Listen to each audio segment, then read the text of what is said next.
The dust, fine as flour, coated everything. It clung to Alex's worn boots, settled on the brim of their faded canvas hat, and perpetually hazed the air around them. This forgotten corner of the American West, once a feverish hub of ambition and desperation, now lay silent, a skeletal monument to shattered dreams.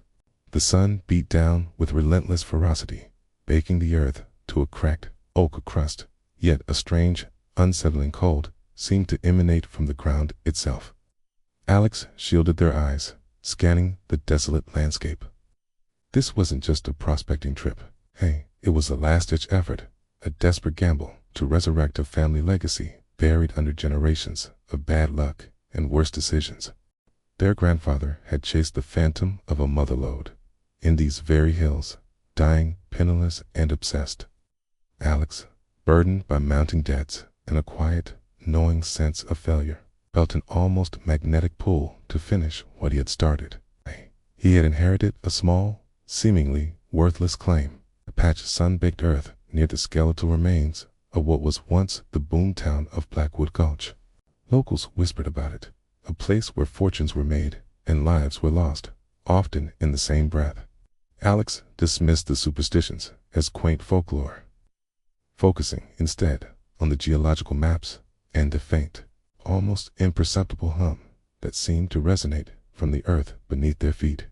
It was a sound only Alex seemed to hear, a low thrumming that vibrated in their bones, a siren song of buried treasure.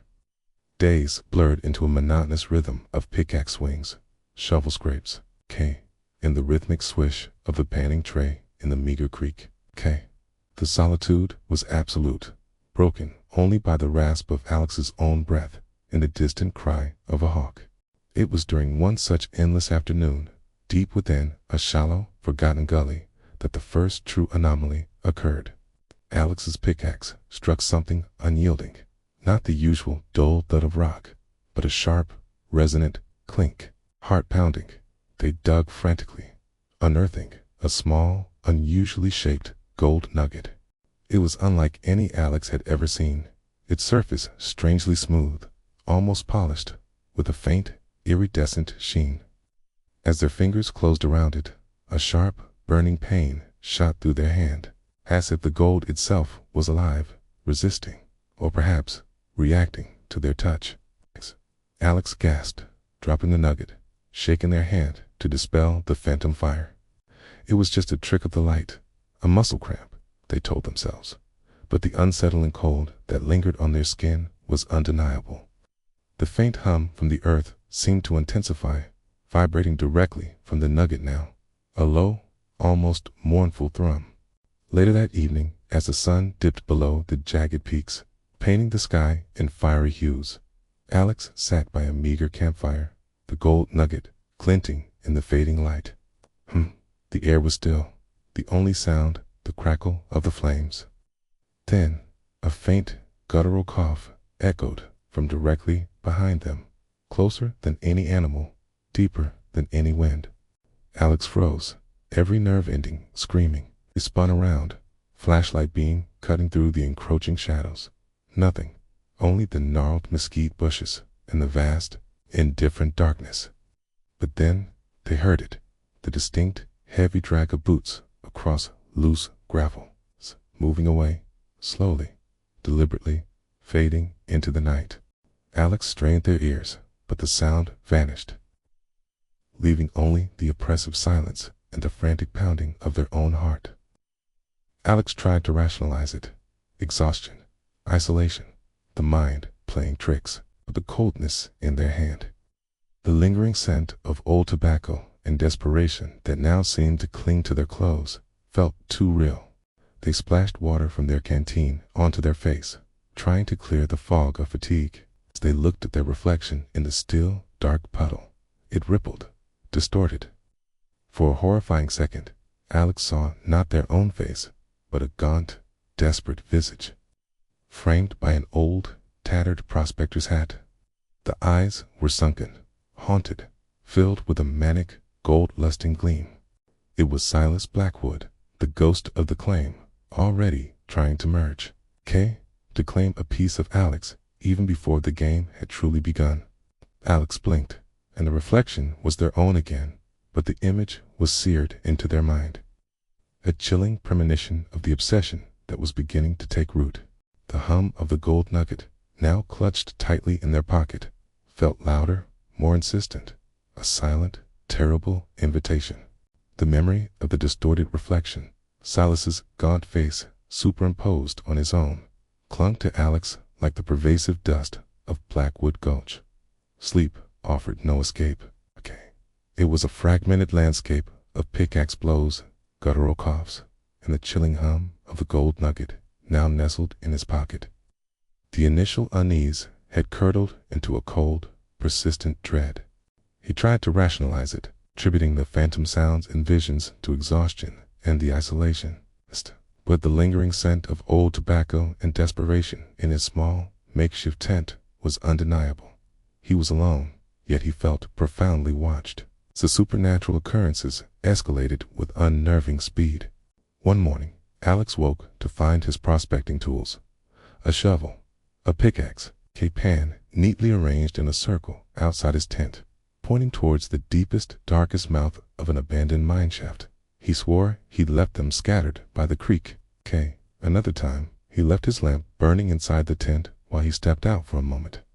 When he returned, it was extinguished, and the faint, acrid smell of burnt wick hung in the air, as if someone had deliberately snuffed it out. The sounds became more distinct. Deep within the abandoned mine shafts, where the air hung heavy and still, Alex would hear the rhythmic clink-clink-clink of a pickaxe striking stone, followed by the scrape of a shovel, as if someone was tirelessly digging. He'd call out, his voice swallowed by the cavernous darkness, but only silence would answer. Yet, when he ventured closer, he'd find small, impossible piles of freshly dug earth and rock where no one had been. The ground still damp from recent disturbance. The whispers were the worst. They seemed to emanate from the very earth itself, a low, sibilant murmur that slithered into his mind. Mine, they hissed, claim, betrayal. Sometimes they coalesced into a guttural, desperate plea, or a chilling, possessive growl.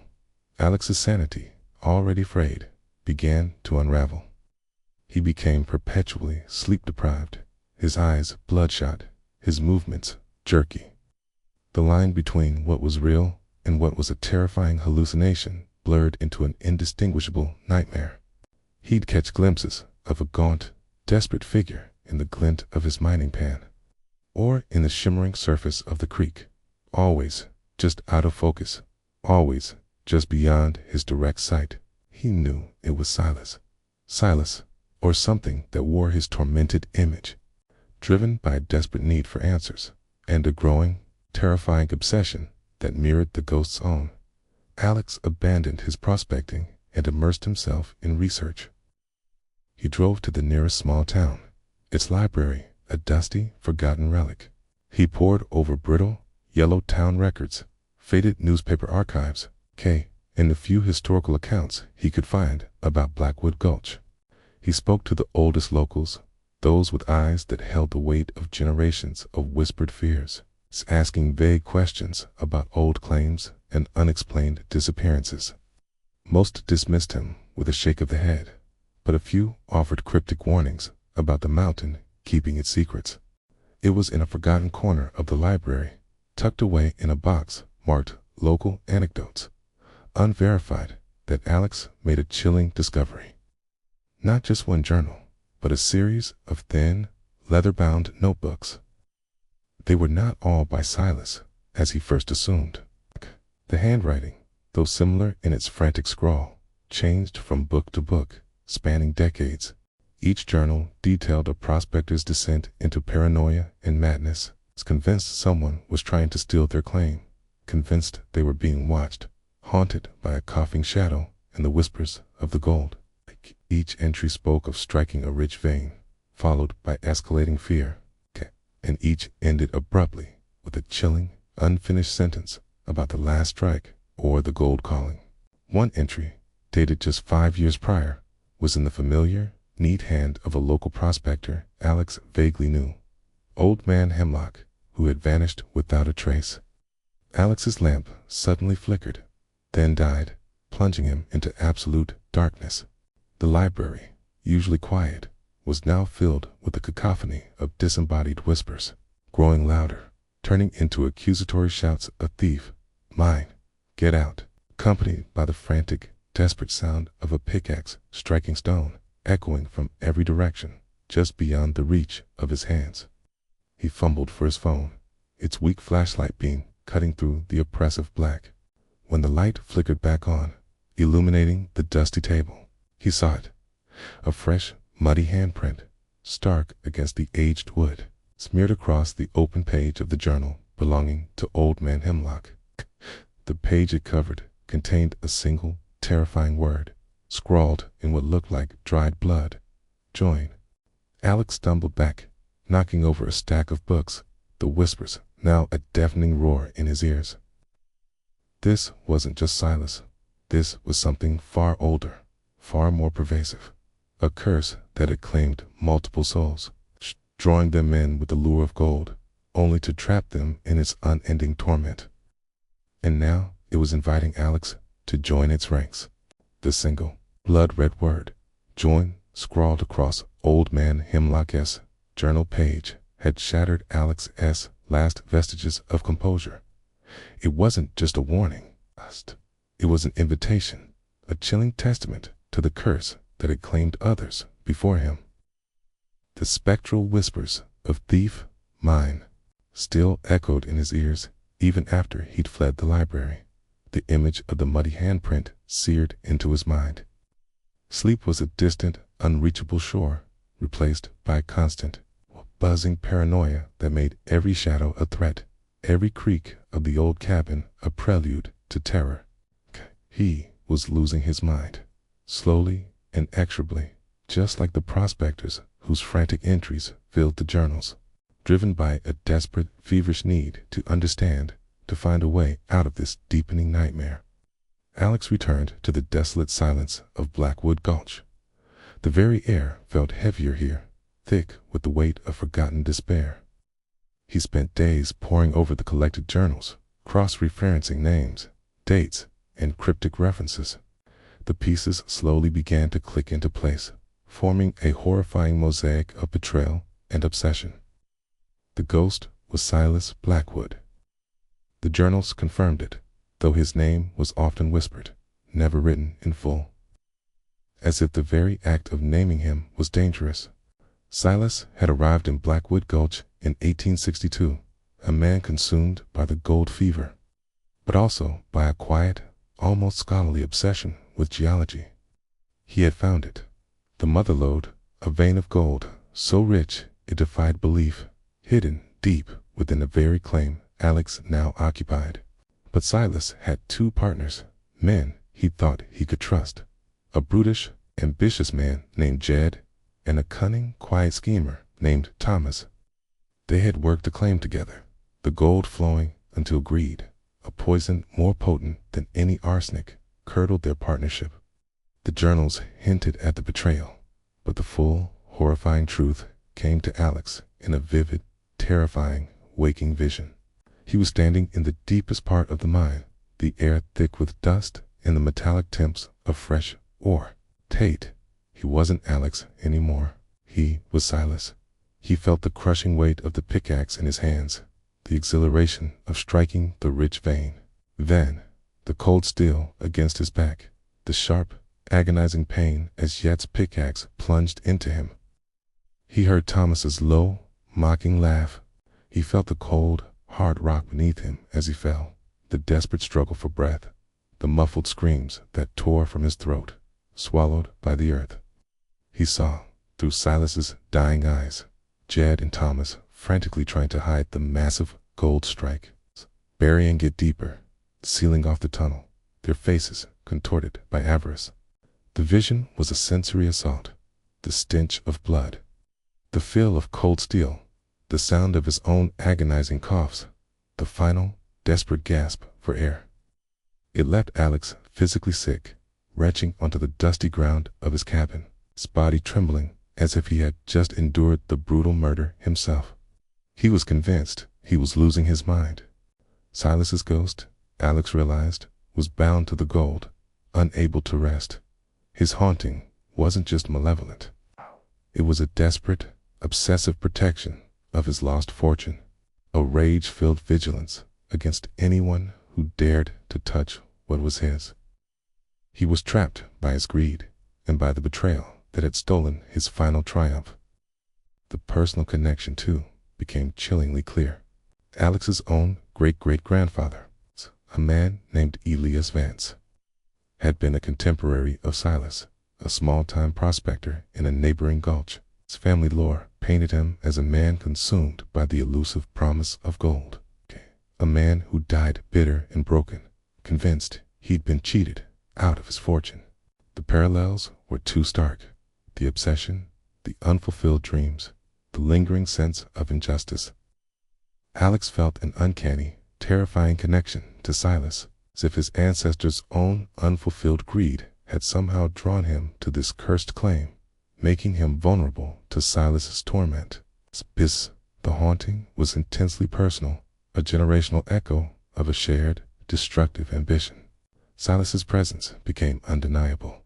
Alex would hear his guttural cough directly behind him in the mine, feel a cold breath on his neck, and then a spectral hand, impossibly cold and strong, would grasp his arm, trying to drag him deeper into the earth. Silas's gaunt, desperate form would shimmer into view, always pointing towards a hidden vein, his eyes burning with an unholy light, but never quite revealing the main strike, as if still guarding it even in death. One evening, while sifting through a box of old photographs he'd found in the abandoned assay office, Alex stumbled upon a hidden, forgotten photograph. It was a sepia-toned image of Silas Blackwood, standing proudly beside a newly opened mine shaft, a pickaxe over his shoulder. He looked younger, less tormented. But in the background, barely visible in the grainy image, was a faint, shadowy figure. Alex's breath hitched. It was a figure that looked eerily similar to his own reflection, a distorted version of his own face, wearing the same canvas hat. It was as if Alex had been there, a silent witness to Silas's past, or, perhaps, a predestined part of his future. The photograph fell from his trembling fingers, landing face down in the dust. The hum from the gold nugget in his pocket intensified, a low, insistent thrum that seemed to vibrate through his very bones, pulling him deeper into the echoes of greed. The sepia-toned photograph, with its chilling, distorted reflection of Alex's own face, had been the final, shattering blow. It wasn't just a haunting. It was a predestined dance, a generational curse. The hum from the gold nugget in Alex's pocket was no longer a siren song, but a relentless, maddening thrum vibrating through his very bones, pulling him deeper into the earth, deeper into Silas Blackwood's tormented world. Sleep was a forgotten luxury, replaced by a constant, buzzing paranoia. Every shadow in the cabin seemed to writhe. Every creak of the old timbers sounded like Silas's guttural cough, driven by a desperate, feverish obsession that now mirrored Silas's own. Alex returned to the mine. He wasn't looking for a way out anymore. He was looking for it. The main strike. The mother lode that had consumed Silas, that had claimed Old Man Hemlock, and that now beckoned to Alex with a malevolent promise. He was convinced that finding it would either appease the ghost or, perhaps, reveal the ultimate truth of the curse. The line between helping Silas and succumbing to the same greed that had consumed him blurred into oblivion. He found it. Not the main strike, not yet, but a smaller, hidden cache, tucked away behind a false wall in a narrow, forgotten tunnel. The gold glittered, a blinding, seductive gleam in the beam of his headlamp. But as he touched it, a wave of profound dread washed over him, colder than any chill, heavier than any rockfall. The gold itself seemed cursed, radiating a malevolent energy that amplified his paranoia, making his skin crawl. It wasn't just metal. It was a conduit, a living, hungry thing. Each new discovery, each glittering nugget he unearthed, brought with it a heightened sense of dread, and a more aggressive haunting. Tools would fly across the mine shaft, striking the walls with violent force, narrowly missing his head.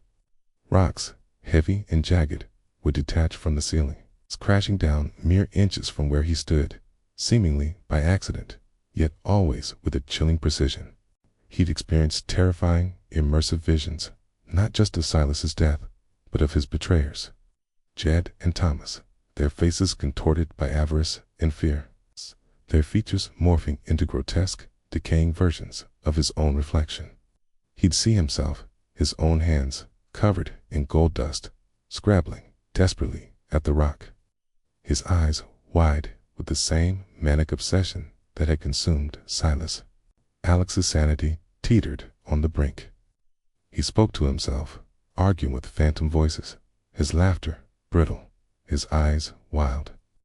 He neglected food, water, sleep, driven by the insatiable hunger for the gold, convinced that if he just found it, the true vein, everything would make sense. Hum from the nugget in his pocket was now a roar in his ears, a constant golden static. One afternoon, a rough, burly prospector named Jedediah Jed Stone, a rival who had been circling Alex's claim with thinly veiled suspicion, decided to check in. Jedediah was a man of logic, scoffing at local superstitions, convinced Alex was merely suffering from gold fever. Alex tried to warn him, stammering about the whispers, the visions, the curse.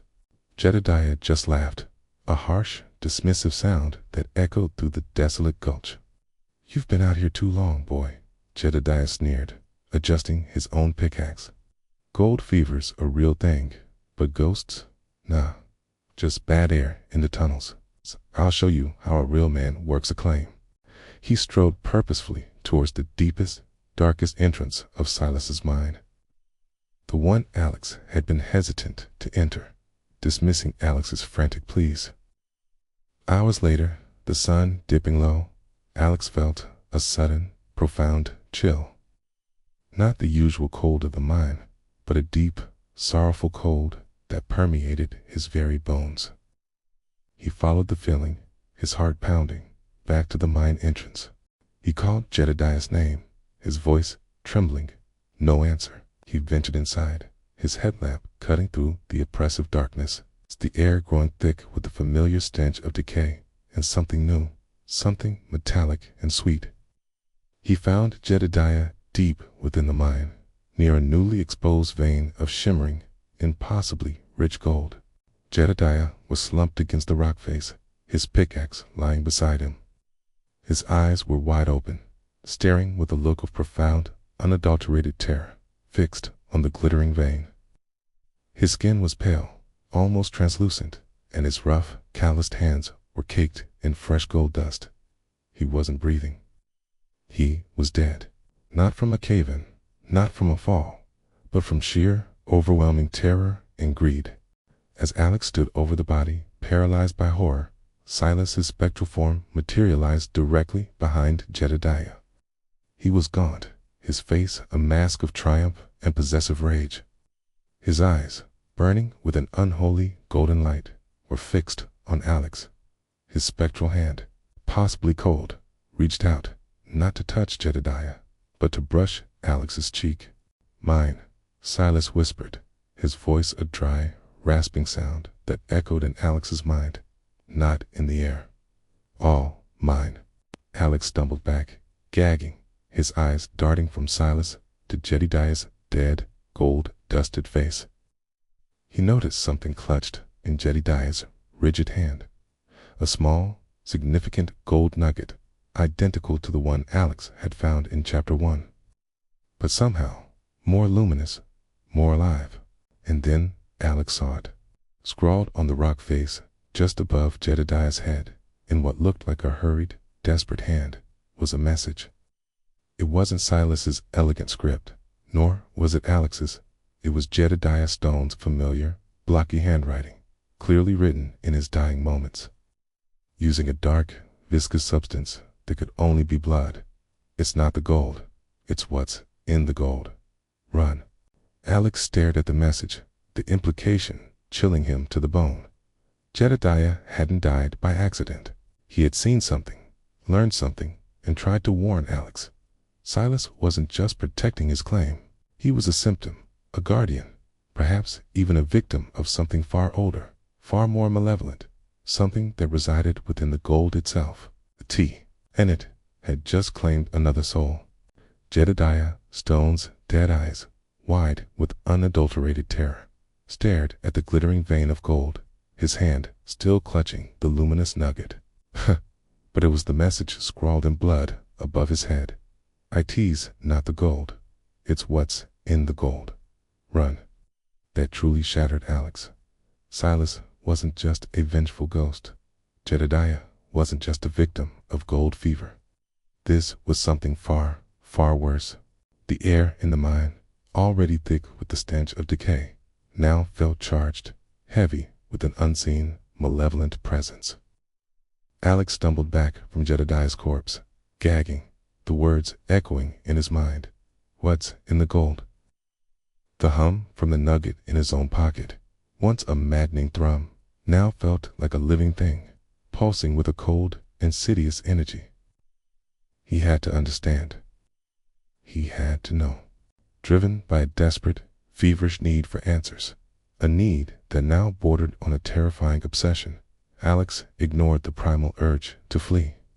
He had to delve deeper, not for gold, but for the truth. He returned to the main vein, the one Jedediah had died staring at, the one Silas had been trying to protect or reveal. The gold shimmered, impossibly bright, radiating a cold, malevolent light that seemed to draw all warmth from the air. As Alex reached out, a blinding flash of golden light erupted from the vein, searing through the oppressive darkness of the mine. A piercing, silent scream tore through Alex's mind, not his own, but a chorus of tortured voices, ancient and agonizing. He was no longer in the mine. He was plunged into a terrifying, immersive vision, a sensory assault that overwhelmed every fiber of his being. He saw the Earth's ancient heart, a vast, pulsating core of raw, malevolent energy, deep beneath the bedrock. It wasn't just a geological anomaly. It was a forgotten deity, a primordial evil that had slumbered for millennia, awakened by the greed and violence of the gold rush. This entity, this thing that was in the gold, had bound Silas, not just through his death, but by infusing his very spirit with its corrupting power. Alex felt the raw, corrupting energy of the gold infuse his own body. Excruciating pain shot through his limbs, his muscles seizing, his breath catching in his throat. His vision blurred, then went white, then black, then shimmered with a horrifying, golden luminescence. He felt his skin crawl, his bones ache, as if they were slowly being transmuted. He looked down at his hands, and through the shimmering haze, he saw them begin to glow with a faint, unsettling golden light. The skin beneath the glow becoming translucent, almost crystalline, a horrifying preview of his potential fate. Silas's spectral voice screamed in Alex's mind, not just words, but pure, agonizing agony, conveying the torment of being bound to the cursed gold. Not mine, not mine, it's his. He feeds, he binds. Destroy it all. The vision shifted, showing Silas's betrayers, Jed and Thomas. They hadn't escaped. The entity had claimed them too. Alex saw them years after Silas's murder, their faces gaunt, their eyes burning with the same manic, golden obsession. They had found their own veins of the cursed gold, but it had driven them to madness, to paranoia, to violent, self-destructive ends. One had drowned in a shallow stream, his pockets stuffed with gold, his face contorted in a silent scream. The other had been found in his cabin, having carved symbols into his own flesh with a gold-tipped pickaxe. Before succumbing to a self-inflicted wound, his last breath, a guttural laugh. The gold hadn't just killed them, it had consumed them, leaving hollowed-out shells. Silas hadn't been protecting his gold out of greed. He had been trying to warn them, trying to break the cycle, but the entity's influence had twisted his pleas into possessive rage. The vision snapped back to the mine, the golden light receding, leaving Alex gasping for breath, his body trembling, his hands still faintly shimmering. The horrifying truth solidified. Silas's haunting was a desperate, tormented plea for help. He wanted the gold destroyed, returned to the earth, to break his curse and prevent others from suffering his fate. His greed was a side effect of the gold's insidious influence, not his true nature. And then came the ultimate, terrifying revelation. The ancient evil, the forgotten deity beneath the earth, wasn't merely dormant. It was conscious. It had been manipulating events for centuries, actively luring prospectors to its cursed vein, feeding on their ambition, their greed, their despair. It had chosen Silas, and now it had chosen Alex. He wasn't just dealing with a ghost. He was dealing with a cosmic entity, a malevolent intelligence that had been seeking a worthy host for centuries. And Alex, with his own deep-seated ambition and family legacy of obsession, was the strongest candidate yet. The hum from the gold nugget in Alex's pocket was no longer a hum. It was a rhythmic pulse, a beat that seemed to synchronize with his own frantic heart. He looked at the shimmering vein, then at his faintly glowing hands. The choice was no longer about finding treasure, or even just survival. It was about breaking a cycle of ancient evil, a cosmic horror that transcended time and human understanding. He had to destroy the gold, seal the mine, and somehow free Silas. Failure meant succumbing to the curse, becoming the entity's next victim, next guardian, forever bound to the cursed vein. The price of gold, Alex realized, was far, far more than he had ever imagined. It was his soul. The rhythmic pulse of the gold nugget in Alex's pocket beat a frantic counterpoint to his own hammering heart. The horrifying truth of the entity, the ancient evil slumbering beneath the earth, had solidified in his mind. He wasn't just fighting a ghost. He was fighting a primordial hunger, a cosmic intelligence that had chosen him as its next host. The choice was stark. Destroy the gold, seal the mine, and somehow free Silas, or succumb to the curse and become another gilded guardian of this subterranean horror. There was no turning back. Driven by a desperate resolve, Alex plunged deeper into the mine. The air grew impossibly cold, heavy with the stench of sulfur and decay, a smell that now seemed to emanate from the very rock itself. The walls of the tunnel pressed in, the rough-hewn timbers groaning under an unseen weight. His headlamp beam, usually a comforting cone of light, seemed to shrink, swallowed by the encroaching darkness. Every step echoed, amplified, as if the mine itself was listening, breathing. He reached the deepest part of the claim, the cavern where Jedediah had died, where the main vein of cursed gold shimmered with an unholy light. The air here was thick, buzzing with an almost electrical charge. The gold pulsed, a malevolent heart beating in the earth, radiating a cold, seductive energy that tried to worm its way into Alex's mind, whispering promises of unimaginable wealth, of power beyond mortal comprehension. He fought it, clenching his jaw, his hands trembling.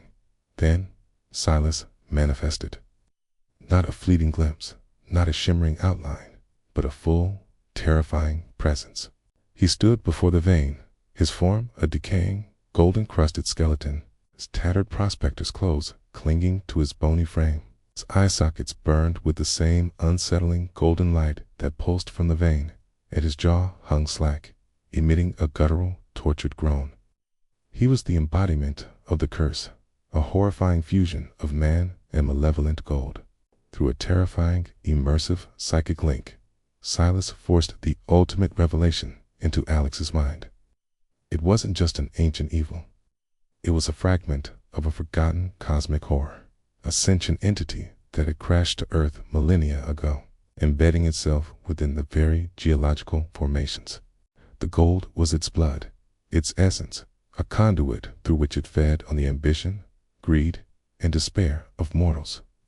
The gold rush hadn't just awakened it.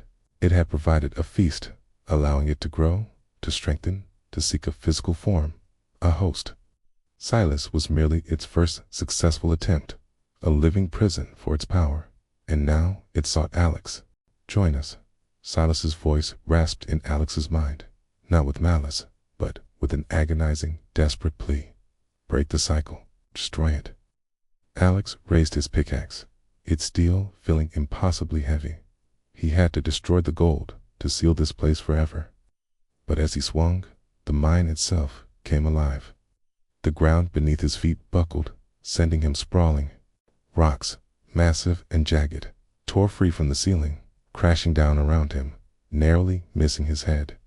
The tunnel walls seemed to writhe, pressing in, trying to crush him, to bury him alive. The air grew thin, suffocating, filled with the stench of sulfur and decay. Silas, his skeletal form flickering, lunged forward, not to attack, but to restrain Alex. His icy touch burned like acid, his bony fingers gripping Alex's arms, holding him back from the vein. Silas's golden eyes pleaded, his guttural screams echoing in Alex's mind. "No, not like this. It wants you. It wants to take you." He wasn't trying to stop Alex from destroying the gold. He was trying to stop Alex from getting too close, from being consumed. Just as Alex wrestled free, the very heart of the gold vein began to pulse with a blinding, malevolent intensity. The rock around it cracked, groaning, and from within the shimmering gold, the entity began to manifest. It was colossal, grotesque, a shifting, amorphous being made of raw, living gold and jagged rock, its form writhing. Tendrils of light and shadow reaching out. It had no discernible face, but its presence was one of ancient, boundless hunger. Its ending, a voice, deep and resonant, vibrating through Alex's very bones, filled the mind. It was not Silas's voice, nor was it human. It was the entity itself. "You are strong, Alex, stronger than the others. I have watched you. Your ambition, your despair. You are worthy."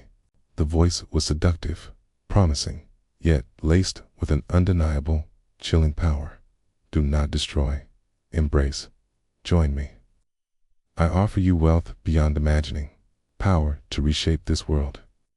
You will be my guardian, my vessel, and you will never be lost again." The offer hung in the air, a terrifying temptation. Alex looked at the monstrous entity, then at Silas's tormented, skeletal form, still struggling, still trying to warn him. He saw Jedediah's dead, gold-dusted face, frozen in terror. He saw his own reflection, briefly overlaid with Silas's gaunt features. The choice was clear: succumb to the lure, become a gilded puppet, an eternal guardian of this cosmic horror, or fight for his soul, for Silas's release, for the world itself. With a roar born of desperation and defiance, Alex ignored the entity's seductive whispers. He wrenched free from Silas's grip, the burning pain a small price to pay. He raised his pickaxe high, aiming not for the gold, but for the very rock that contained it, for the heart of the entity's manifestation. He would seal this claim. He would bury this evil. He would break the curse, even if it meant burying himself with it. The roar of the collapsing mine had been deafening, a symphony of grinding rock and tortured screams. Alex had swung the pickaxe with a desperate, primal force, aiming not for the gold itself, but for the very bedrock that contained the entity's manifestation. The ground buckled, the air filled with dust and the acrid stench of sulfur, and Silas's spectral form. His golden eyes, wide with a mixture of terror and desperate hope, had been swallowed by the falling debris. Alex had barely scrambled clear, the last shudder of the earth shaking the very ground beneath his feet. Sealing the mine entrance with a final, thunderous groan, he lay there, outside the now silent maw of the mine, gasping for breath, his body screaming in protest. Every muscle ached, every bone felt bruised. The air, though still thick with dust, was free of the suffocating presence, the malevolent hum. He had survived, he had fought, and he had, somehow, won. But the victory felt hollow, a raw, gaping wound in his psyche. The immediate haunting ceased. No more phantom pickaxe blows.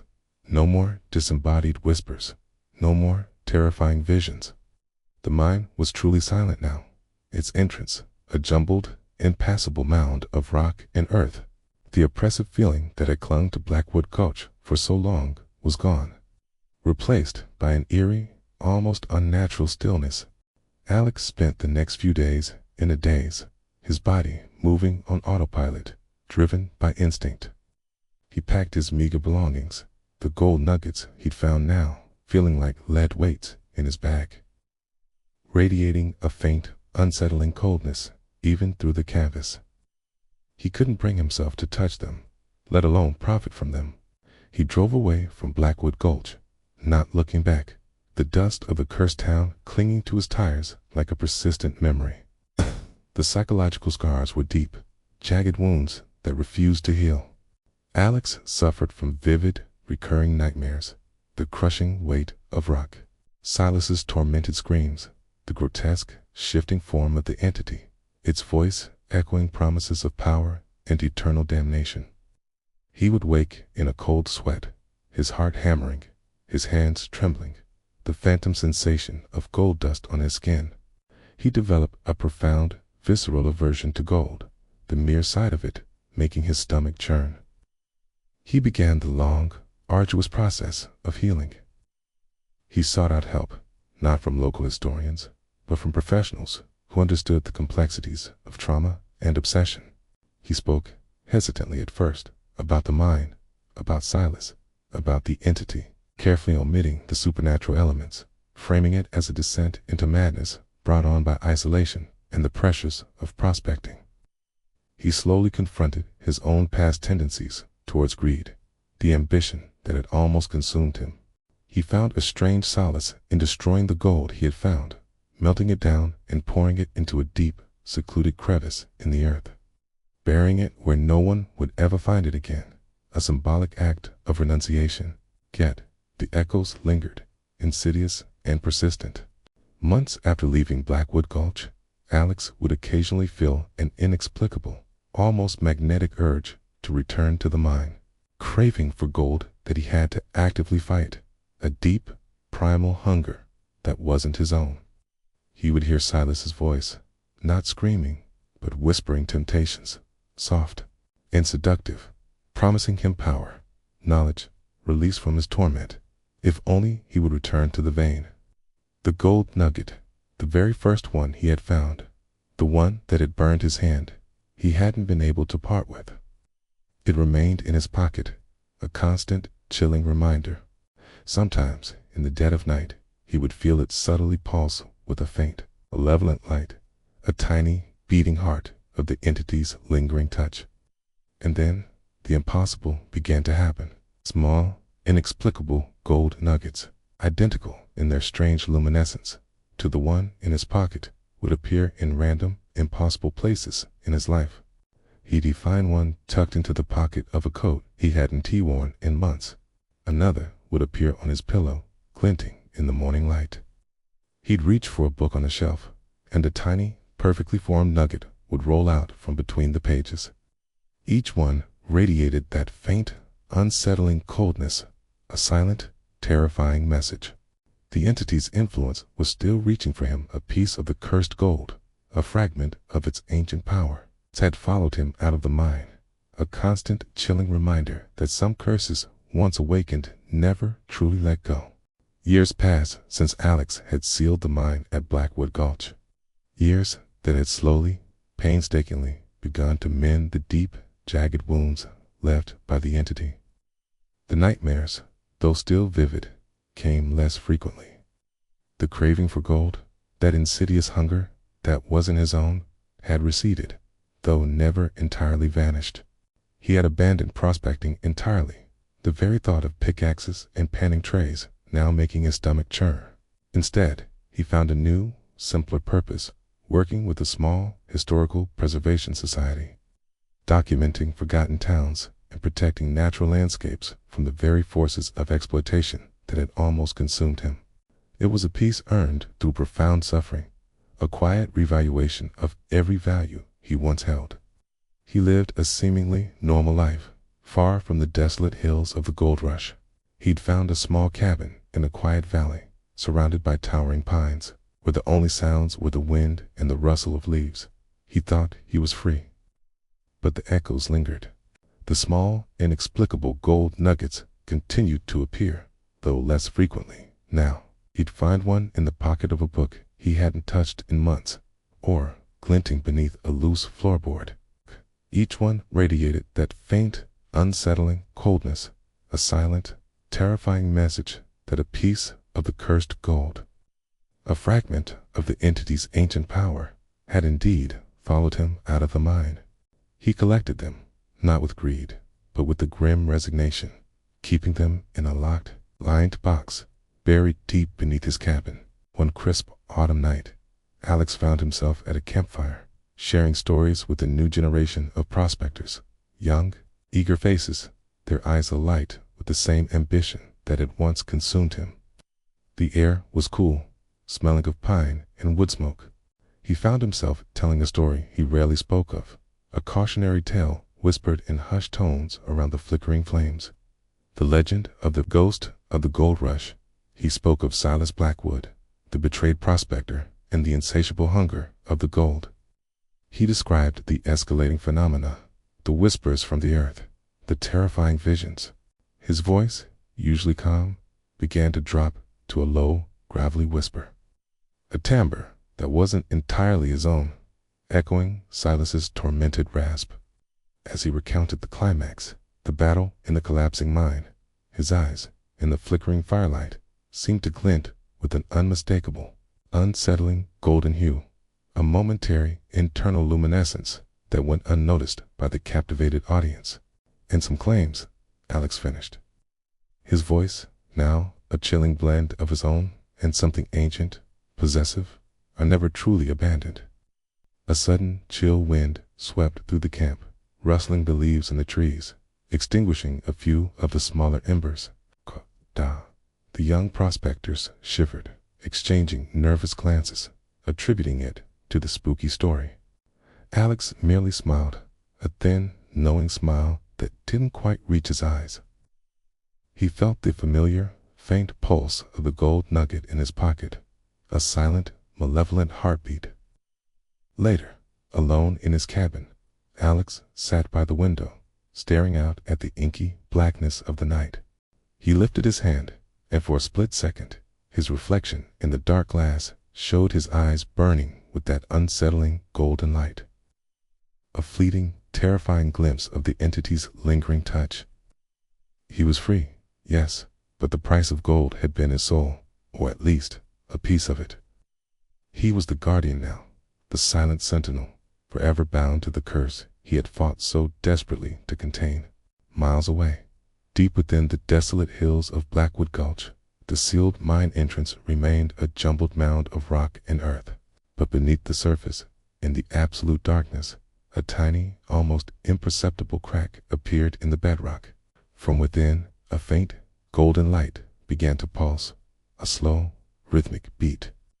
And then, faint but distinct, came the sound. Clink, clink, the rhythmic strike of a pickaxe against stone. The ancient hunger was stirring. The cycle of the gold rush curse, dormant but never truly defeated, was waiting for its next victim.